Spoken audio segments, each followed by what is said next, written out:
السلام علیکم جی. وعلیکم السلام ورحمۃ اللہ.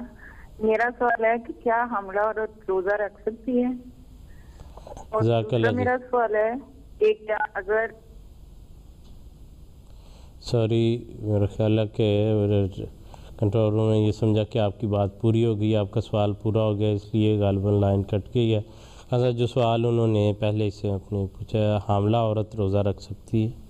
حاملہ عورت، جیسے میں نے ابھی حضرت مسیح موعود علیہ السلام کا ارشاد پڑھا ہے، اس میں تو یہی ہے کہ حاملہ عورت کو روزہ نہیں رکھنا چاہیے، کیونکہ دراصل اس کا بچہ جو پیٹ میں پل رہا ہے اس کو بھی خوراک کی ضرورت ہوتی ہے. اگر وہ روزہ رکھے گی تو اس بچے کی خوراک میں کمی آئے گی جو اس کے لیے نقصان دہ ہے، اس لیے وہ مریض کے زمرے میں آتی ہے اور اسے روزے سے اجتناب کرنا چاہیے. یہ ٹھیک ہے، جزاک اللہ.